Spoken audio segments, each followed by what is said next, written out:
Hi friends, welcome to track M classes. Computer के एक और क्लास में आपका स्वागत है। आज का क्लास दोस्तों हमारा पर्सनल कंप्यूटर, डिजाइन टूल और प्रोग्रामिंग लैंग्वेज पे है। दोस्तों इसमें मैंने दो लेक्चर एक साथ डिस्कस किए हैं क्योंकि दोनों छोटे छोटे लेक्चर हैं, इसीलिए दो लेक्चर को एक साथ ही डिस्कस कर दिया। और दोस्तों मैंने कंप्यूटर के सीरीज में 1 से लेके 6 तक सारे चैप्टर डिस्कस कर दिए हैं। काफ़ी इंपॉर्टेंट टॉपिक और क्वेश्चन मैंने डिस्कस किया है दोस्तों। अगर आप इसे देखना चाहते हैं तो डिस्क्रिप्शन में लिंक है, या ऊपर आई बटन पर क्लिक करके या चैनल के प्लेलिस्ट में जाके देख सकते हैं। दोस्तों यह कंप्यूटर का सीरीज सारे एग्जाम के लिए काफ़ी इंपॉर्टेंट है और इसमें मैंने जितने भी क्वेश्चन डिस्कस किए हैं वह सारा क्वेश्चन प्रीवियस ईयर क्वेश्चन है और 5-10% क्वेश्चन मैंने एक्स्ट्रा ऐड किया है। काफ़ी इंपॉर्टेंट है दोस्तों, ज़रूर देखिएगा। और दोस्तों यह सारा लेक्चर खत्म होने के बाद लास्ट में आपके लिए 300 से 400 मोस्ट इंपॉर्टेंट क्वेश्चन का एक वीडियो लाऊंगा, उसे भी आप जरूर देखिएगा। आगे बढ़ते हैं। Personal computer. पर्सनल कंप्यूटर क्या होता है? तो पर्सनल कंप्यूटर, ऐसे कंप्यूटर को हम पर्सनल कंप्यूटर कह सकते हैं जो व्यक्तिगत रूप से या छोटे वर्क जैसे छोटे इंडस्ट्रीज वगैरह में जो यूज किए जाते हैं, व्यवसाय में जो यूज किए जाते हैं, वह पर्सनल कंप्यूटर होते हैं। ठीक है दोस्तों, इसमें बहुत सारे पार्ट्स होते हैं। सिस्टम यूनिट होता है, मदरबोर्ड होता है, हार्ड डिस्क होता है, मॉनिटर होता है। कंप्यूटर में मैंने अधिकतर पार्ट्स के बारे में पहले ही डिस्कस कर दिया है, बस मदरबोर्ड के बारे में इसमें मैं डिस्कस करूंगा और काफ़ी इंपॉर्टेंट प्रोग्रामिंग लैंग्वेज के बारे में डिस्कस करूंगा दोस्तों। तो बात करते हैं मदरबोर्ड के बारे में। मदरबोर्ड होता क्या है कंप्यूटर में, और बात करेंगे मदरबोर्ड में कौन कौन सा कंपोनेंट लगा होता है। मदरबोर्ड कंप्यूटर का सबसे इम्पोर्टेंट अंग है जिसमें कंप्यूटर के सारी जरूरी कंपोनेंट लगे होते हैं, जैसे हार्ड डिस्क हो गया, मॉनिटर हो गया, रैम हो गया, माउस हो गया, कीबोर्ड हो गया। तो मदरबोर्ड जो होता है एक प्रिंटेड सर्किट बोर्ड होता है। इस तरीके का एक प्रिंटेड सर्किट बोर्ड होता है और इसमें जो आप देख रहे हैं ये छोटी छोटी धागा नुमा जो संरचना है, इसे हम लोग बसेज बोलते हैं। तो ये जरूर याद रखिएगा दोस्तों, जो कंप्यूटर में बसेज के थ्रू ही जो है हमारा सिग्नल एक जगह से दूसरे जगह पास होता है। और दोस्तों मदरबोर्ड एक ऐसा सर्किट बोर्ड है जिससे सारे इक्विपमेंट जुड़े होते हैं। हार्ड डिस्क हो गया, रैम हो गया, प्रोसेसर हो गया। आगे बढ़ते हैं। मदरबोर्ड। मदरबोर्ड एक मुख्य प्रिंटेड सर्किट बोर्ड होता है जो मदरबोर्ड का सबसे इंपॉर्टेंट पार्ट्स होता है। तो मदरबोर्ड दोस्तों हमारा एक प्रिंटेड सर्किट बोर्ड हो जो कंप्यूटर का मोस्ट इंपॉर्टेंट पार्ट होता है, जिसमें कंप्यूटर के सारे इक्विपमेंट लगे होते हैं, जैसे हार्ड डिस्क हो गए, रैम हो गया, सीपीयू हो गया, कीबोर्ड हो गया, माउस इत्यादि।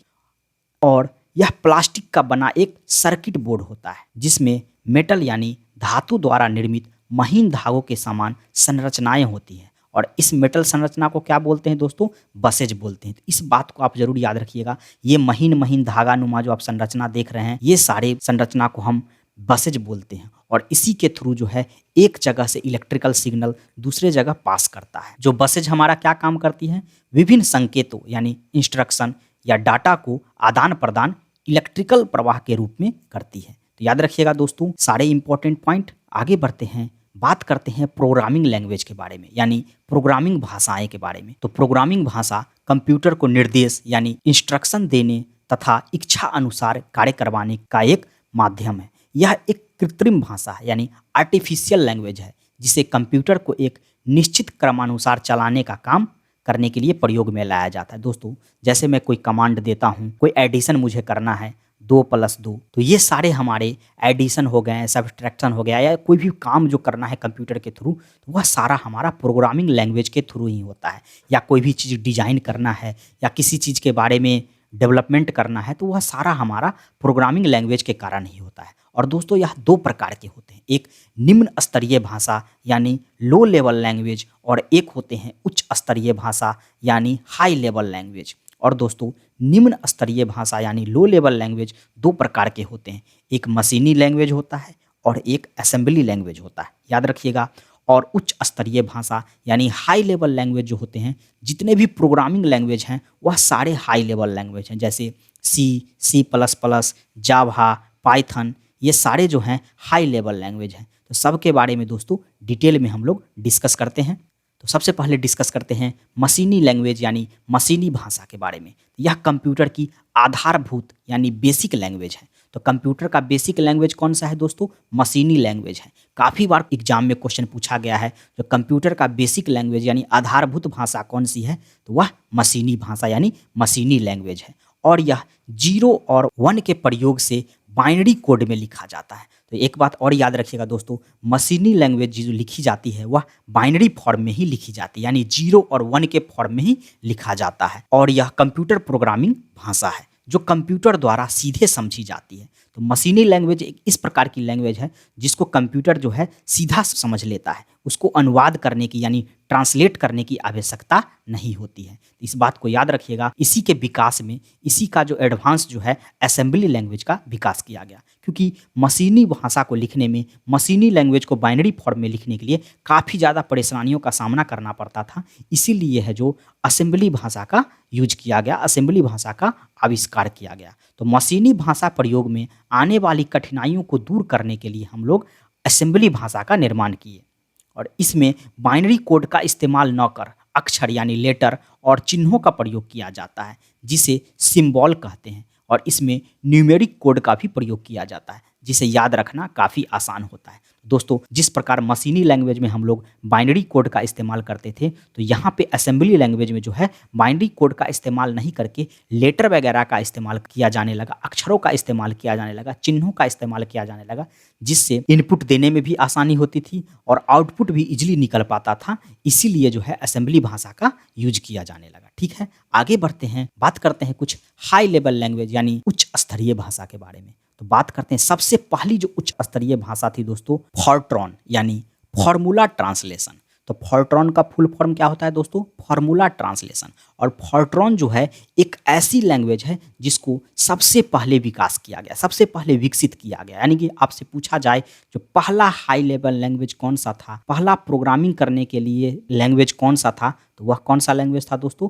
फॉर्ट्रॉन। इसे जरूर याद रखिएगा। यह प्रोग्रामिंग के लिए विकसित की गई सर्वप्रथम भाषा है, यानी फर्स्ट लैंग्वेज है। और इसका विकास जो है IBM 704 कंप्यूटर के लिए जॉन बेकस के नेतृत्व में किया गया। इस बात को जरूर याद रखिएगा दोस्तों, जो इस फॉर्ट्रॉन कंप्यूटर लैंग्वेज का जो यूज किया गया IBM 704 कंप्यूटर के लिए पहली बार यूज किया गया था। और इसका विकास कौन किए थे, इसका आविष्कार कौन किए थे दोस्तों?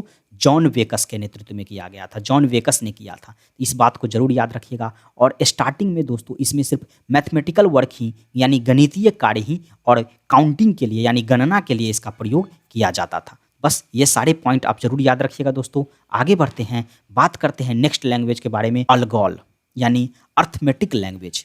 तो बस इतना आप याद रखिएगा, अलगोल जो है एक हाई लेवल लैंग्वेज है। आगे बात करते हैं PL1 यानी प्रोग्रामिंग लैंग्वेज 1।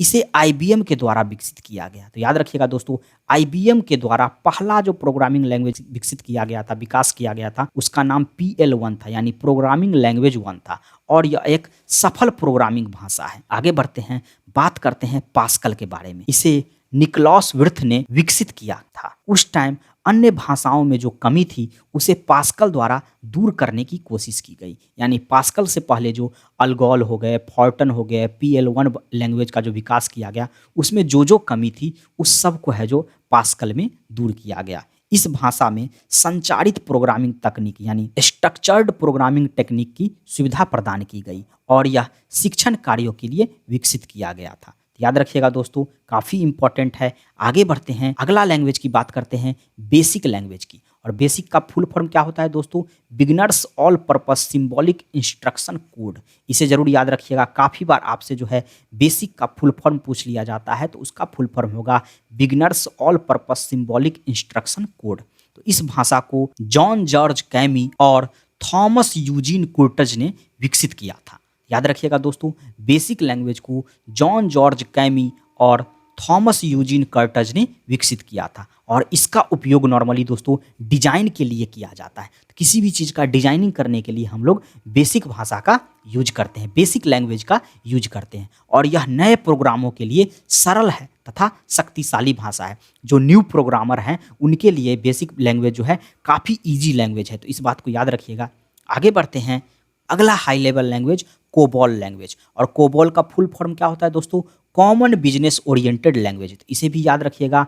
कोबोल का भी फुल फॉर्म पूछा जाता है तो इसका फुल फॉर्म होगा कॉमन बिजनेस ओरिएंटेड लैंग्वेज। और इस भाषा का विकास दोस्तों व्यावसायिक हितों के लिए किया जाता है। इसमें गणितीय शब्दावली के लिए यानी जोड़, घटाव, गुना, भाग यानी एडिशन, सब्सट्रैक्शन, मल्टीप्लिकेशन, डिवीजन इत्यादि का उपयोग इसी भाषा के द्वारा किया जाता है। और यह अंग्रेजी भाषा की तरह है। तो इस बात को जरूर याद रखिएगा, काफ़ी इंपॉर्टेंट है दोस्तों।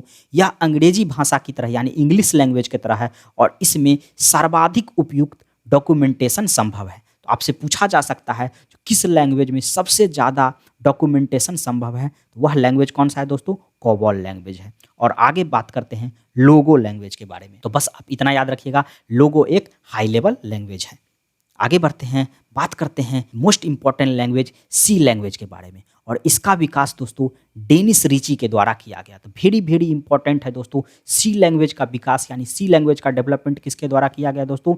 डेनिस रीची के द्वारा किया गया। और यह भाषा सारे मशीन कंप्यूटर पर कार्य करने में सक्षम है। जितने कंप्यूटर मशीन हैं उस सारे पर यह सी लैंग्वेज जो है कार्य करने में, वर्क करने में सक्षम है। इसलिए इसका उपयोग जो है बहुत ही व्यापक रूप से होता है। और दोस्तों इसका डिजाइन सिस्टम सॉफ्टवेयर बनाने में हुआ था, परंतु इसका उपयोग ज़्यादातर एप्लीकेशन सॉफ्टवेयर में किया जाता है। नॉर्मली इसका जो डिजाइन किया गया था दोस्तों सिस्टम सॉफ्टवेयर बनाने के लिए किया गया था, लेकिन ज़्यादातर इसका उपयोग जो है एप्लीकेशन सॉफ्टवेयर बनाने के लिए सी लैंग्वेज का यूज किया जाता है। और सी लैंग्वेज का ही दोस्तों एडवांस वर्जन जो है C++ है। तो यह सिस्टम प्रोग्रामिंग के साथ साथ सामान्य उद्देश्य यानी जनरल पर्पस प्रोग्रामिंग के लिए भी यूज किया जाता है। और यह सी से थोड़ा बेहतर है तथा अपेक्षाकृत थोड़ा हार्ड लैंग्वेज है यानी कठिन लैंग्वेज है। तो याद रखिएगा दोस्तों। आगे बढ़ते हैं, कुछ और हाई लेवल लैंग्वेज है दोस्तों, बस उसे आप याद रखिएगा। जो ये सारे जो हैं high level language programming language है, जैसे कोमल हो गए, इसका फुल फॉर्म क्या होगा दोस्तों? Common algorithmic language. प्रोलॉग हो गए,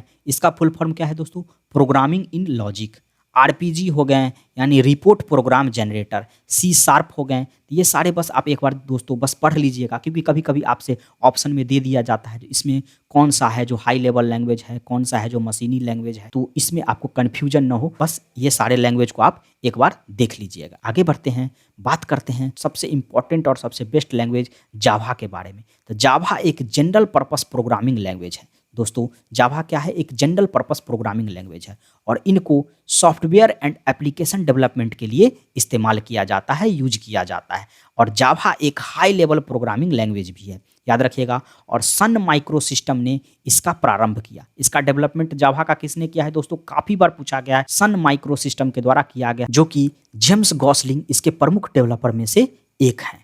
याद रखिएगा दोस्तों, जावा का डेवलपमेंट, जावा को जो प्रारंभ किसने किया? सन माइक्रो सिस्टम के द्वारा किया गया। और कौन इस प्रमुख डेवलपर कौन है दोस्तों? जेम्स गॉसलिंग है। याद रखिएगा, काफ़ी इंपॉर्टेंट है। एक और इंपॉर्टेंट लैंग्वेज है दोस्तों पाइथन। पाइथन एक सामान्य कार्यों के लिए उपयुक्त उच्च स्तरीय भाषा है यानी हाई लेवल प्रोग्रामिंग लैंग्वेज है और ऑब्जेक्ट ओरिएंटेड भाषा है। याद रखिएगा दोस्तों। और इस भाषा को इस तरह डिजाइन किया गया है ताकि इसमें लिखे गए कोड को आसानी से पढ़ा और समझा जा सकता है। दोस्तों जितने भी हाई लेवल लैंग्वेज है, प्रोग्रामिंग लैंग्वेज है, वह सारा मैं ब्रीफली डिस्कस कर दिया। और अब इससे रिलेटेड इंपॉर्टेंट क्वेश्चन भी कर लेते हैं। तो क्वेश्चन नंबर फर्स्ट, किसका उपयोग करते हुए पहले कंप्यूटर प्रोग्राम किए गए थे? वेरी वेरी इंपॉर्टेंट क्वेश्चन है दोस्तों। इसका सही आंसर होगा option number B, machine language का। तो मशीनी लैंग्वेज का उपयोग करते हुए पहला कंप्यूटर प्रोग्राम का उपयोग किया गया था, याद रखिएगा। आगे बढ़ते हैं, नेक्स्ट क्वेश्चन, मदरबोर्ड के कंपोनेंट्स के बीच इंफॉर्मेशन किसके माध्यम से ट्रैवल करता है, किसके माध्यम से जाता है दोस्तों? काफ़ी इंपॉर्टेंट क्वेश्चन है। इसका सही आंसर होगा ऑप्शन नंबर बी, बसेज। यानी बसेज के थ्रू ही है जो इंफॉर्मेशन जो है एक जगह से दूसरे जगह मदरबोर्ड में ट्रांसफर करती है। आगे बढ़ते हैं, अगला क्वेश्चन, निम्न में से C++ क्या है? इसका सही आंसर होगा option number B, programming language. तो C++ हमारा क्या है दोस्तों? प्रोग्रामिंग लैंग्वेज है, जो कि सी का अपग्रेडेड वर्जन है। आगे बढ़ते हैं, अगला क्वेश्चन, फोर्ट्रॉन का उपयोग किसके लिए नहीं होता है? इसका सही आंसर होगा ऑप्शन नंबर ए, चित्र बनाने के लिए, इमेज फॉर्मेशन के लिए फोर्ट्रॉन का उपयोग नहीं किया जाता है, क्योंकि दोस्तों फोर्ट्रॉन जो है हमारा पहला प्रोग्रामिंग लैंग्वेज है। तो नॉर्मली इसका उपयोग जो है स्टार्टिंग में गणितीय यानी मैथमेटिकल कैलकुलेशन के लिए और काउंटिंग के लिए किया जाता था, इसलिए हम लोग फोर्ट्रॉन का उपयोग चित्र बनाने के लिए नहीं कर सकते हैं। आगे बढ़ते हैं, अगला क्वेश्चन, कंप्यूटर का मुख्य पटल क्या कहलाता है? काफ़ी इंपॉर्टेंट क्वेश्चन है। इसका सही आंसर होगा ऑप्शन नंबर बी, मदरबोर्ड। तो कंप्यूटर का मुख्य पटल क्या कहलाता है दोस्तों? मदरबोर्ड कहलाता है। अगला क्वेश्चन, कौन सा लैंग्वेज हाई लेवल लैंग्वेज नहीं है? इसका सही आंसर होगा option number D, assembly language. Assembly language हमारा हाई लेवल लैंग्वेज नहीं है। कौन सा लैंग्वेज है दोस्तों? लो लेवल लैंग्वेज है। असेंबली लैंग्वेज हमारा क्या है दोस्तों? लो लेवल लैंग्वेज है। आगे बढ़ते हैं, अगला क्वेश्चन, किसने बेसिक कंप्यूटर भाषा का विकास किया था? वेरी वेरी इंपॉर्टेंट क्वेश्चन है दोस्तों। इसका सही आंसर होगा ऑप्शन नंबर सी, जॉन जी कैमी। तो बेसिक कंप्यूटर भाषा यानी बेसिक कंप्यूटर लैंग्वेज जो है, इसका विकास किसके द्वारा किया गया था दोस्तों? जॉन जी कैमी के द्वारा किया गया था। आगे बढ़ते हैं, अगला क्वेश्चन, एक्सेसरीज जिस स्थान पर सिस्टम यूनिट से जुड़े होते हैं उसे क्या कहते हैं? कोई भी एक्सेसरीज जो है यानी हार्ड डिस्क हो गया, मॉडेम हो गया, पेन ड्राइव हो गया, मॉनिटर हो गया, तो वह किसी स्थान से यानी किसी पॉइंट से जो जुड़ा होता है उसे हम लोग क्या बोलते हैं दोस्तों? तो पोर्ट। उसे हम लोग पोर्ट कहते हैं, याद रखिएगा। आगे बढ़ते हैं, अगला क्वेश्चन, प्रोग्रामिंग हेतु विकसित की गई सर्वप्रथम भाषा कौन सी थी? वेरी वेरी इंपॉर्टेंट क्वेश्चन है। इसका सही आंसर होगा ऑप्शन नंबर बी, फोर्ट्रॉन। तो फोर्ट्रॉन जो है प्रोग्रामिंग करने के लिए पहला लैंग्वेज है। आगे बढ़ते हैं, अगला क्वेश्चन, किसी प्रोग्राम का चित्र के रूप में प्रदर्शन क्या कहलाता है? यानी इमेज के रूप में प्रदर्शन क्या कहलाता है दोस्तों? इसका सही आंसर होगा option number B, flow chart. याद रखिएगा। आगे बढ़ते हैं, अगला क्वेश्चन, निम्नलिखित में से कौन सी वैज्ञानिक कंप्यूटर भाषा है? इसका सही आंसर होगा option number C, Fortran. Fortran एक साइंटिफिक कंप्यूटर लैंग्वेज है। अगला क्वेश्चन, सूचनाएं एक यूनिट से दूसरे यूनिट तक ले जाना और उन्हें वापस लाने का काम कौन करता है? काफ़ी इंपॉर्टेंट क्वेश्चन है। इसका सही आंसर होगा दोस्तों ऑप्शन नंबर ए, डाटा बस। तो डाटा बस का काम क्या होता है दोस्तों? इंफॉर्मेशन को है एक जगह से दूसरे जगह ले जाते हैं और उन्हें वापस लाते हैं। आगे बढ़ते हैं, अगला क्वेश्चन, कंप्यूटर भाषा फोर्ट्रॉन किस क्षेत्र में उपयोगी है? तो इसका सही आंसर होगा ऑप्शन नंबर सी, विज्ञान। तो कंप्यूटर भाषा फोर्ट्रॉन जो है विज्ञान क्षेत्र में उपयोगी है। अगला क्वेश्चन, कंप्यूटर भाषा कोबॉल किस क्षेत्र में उपयोगी है? तो इसका सही आंसर होगा ऑप्शन नंबर ए, व्यावसायिक कार्य। तो कंप्यूटर भाषा कोबॉल का यूज जो है व्यावसायिक कार्य यानी बिजनेस वर्क के लिए किया जाता है। आगे बढ़ते हैं, अगला क्वेश्चन, निम्नलिखित में से किस भाषा में सर्वाधिक उपयुक्त डॉक्यूमेंटेशन संभव है? अभी जस्ट ही बताए थे, जो सर्वाधिक उपयुक्त डॉक्यूमेंटेशन किस में संभव है दोस्तों? तो इसका सही आंसर होगा ऑप्शन नंबर बी, कोबॉल। तो कोबॉल में जो है सबसे ज़्यादा डॉक्यूमेंटेशन संभव है। और कोबॉल का फुल फॉर्म क्या होता है दोस्तों? Common business oriented language. याद रखिएगा, कोबॉल का full form common business oriented language. आगे बढ़ते हैं, अगला क्वेश्चन, मदरबोर्ड क्या है? तो मदरबोर्ड क्या है दोस्तों? इसका सही आंसर होगा option number D, circuit board, जिसमें सीपीयू और अन्य चिप होते हैं। बोर्ड मदरबोर्ड एक ऐसा सर्किट बोर्ड है जिसमें सेंट्रल प्रोसेसिंग यूनिट और बहुत सारे चिप ऐड होते हैं, जैसे रैम, रोम, ये सारे चीज़ें ऐड होते हैं। आगे बढ़ते हैं, अगला क्वेश्चन, कंप्यूटर भाषा जावा के आविष्कारक कौन है? वेरी वेरी इंपॉर्टेंट क्वेश्चन है दोस्तों। कंप्यूटर लैंग्वेज जावा के आविष्कारक कौन है? और इसका सही आंसर होगा ऑप्शन नंबर सी, Sun micro system. Sun micro system जो है जावा के आविष्कारक हैं। आगे बढ़ते हैं, अगला क्वेश्चन, किस प्रोग्रामिंग लैंग्वेज को ट्रांसलेटर की जरूरत नहीं होती है? इसका सही आंसर होगा ऑप्शन नंबर सी, मशीनी लैंग्वेज। तो मशीनी लैंग्वेज दोस्तों बाइनरी फॉर्म में ऐड किए जाते हैं, यानी 0 और 1 के फॉर्म में ऐड किया जाता है, इसलिए इसे ट्रांसलेटर की जरूरत नहीं पड़ती है। आगे बढ़ते हैं, अगला question, multimedia web page, website और वेब आधारित एप्लीकेशन विकसित करने के लिए सबसे लोकप्रिय लैंग्वेज कौन सी है? इसका सही आंसर होगा ऑप्शन नंबर बी, जावा। यानी एप्लीकेशन विकसित करने के लिए, डेवलप करने के लिए, वेब पेज डेवलप करने के लिए सबसे लोकप्रिय लैंग्वेज कौन सी है दोस्तों? जावा। और दोस्तों जावा एक ऐसा लैंग्वेज है जो सबसे ज़्यादा इंडस्ट्री में यूज किया जाता है। आगे बढ़ते हैं, गलती एक एल्गोरिथम में है जिससे गलत परिणाम निकलते हैं, इसे क्या कहते हैं? इसका सही आंसर होगा option number A, logical error. Logical error क्या है दोस्तों? एक एल्गोरिथम में अगर गलतियां हैं तो वह सारा प्रोग्राम यानी सारा रिजल्ट जो है गलत हो जाता है, तो उसे हम लोग लॉजिकल एरर बोलेंगे। आगे बढ़ते हैं, अगला क्वेश्चन। कंप्यूटर के नियमों के उस सेट को क्या कहते हैं जो कंप्यूटर को बताता है कि क्या ऑपरेशन करना है? इसका सही आंसर होगा option number B, programming language. तो कंप्यूटर के उस नियम को क्या कहेंगे दोस्तों?